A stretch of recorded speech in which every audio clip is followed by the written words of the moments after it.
Captain Vijayakanth அவர்களுடைய மரணத்திற்கு பிறகு தேமுதிக சந்திக்கும் முதல் தேர்தலாக இந்த 2024 பாராளுமன்ற தேர்தல் பார்க்கப்படுதுங்க.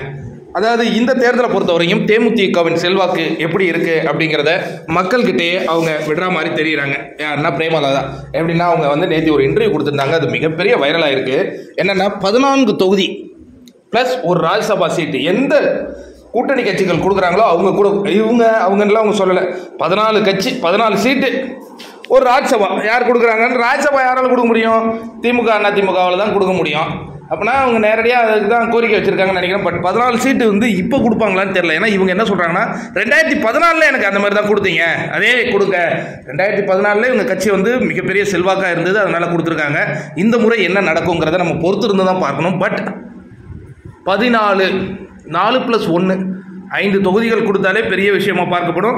இவங்க பிஜேபி கூட போக போகிறாங்களா இல்லை அதிமுக கூட போக போகிறாங்களா அப்படிங்கிற அந்த கேள்வி கண்டிப்பாக இவங்க திமுக கூட்டணிக்கு போகிறதுக்கு வாய்ப்பு இல்லை. ஏன்னா அங்கேயே அவங்க திட்டத்திட்ட அவங்க முடிச்சிட்டாங்கன்னு நினைக்கிறேன். 40 தொகுதியிலையும் எந்தெந்த கட்சி அப்படிங்கிற மாதிரி. காங்கிரஸ் மட்டும்தான் கொஞ்சம் திருப்தி இல்லையா. ஏன்னா 5 தொகுதி 6 தொகுதிங்கும் போது எப்படி திருப்தியாக இருக்கும்? எனிவே, நீங்கள் என்ன நினைக்கிறீங்க? பிரேமலதா விஜயகாந்த் அவர்களுடைய கோரிக்கையை இன்னொன்று, இந்த தேர்தலில் விஜயகாந்த் அவர்களுடைய மகன் போட்டியிட வைக்க வாய்ப்பு இருக்குது அப்படிங்கிறாங்க. நல்ல கூட்டணி அமைஞ்சால் போட்டியிட வைப்பாங்க, இல்லைன்னா அதுக்கு அடுத்த 2026 தேர்தலுக்கு போயிடுவாங்க.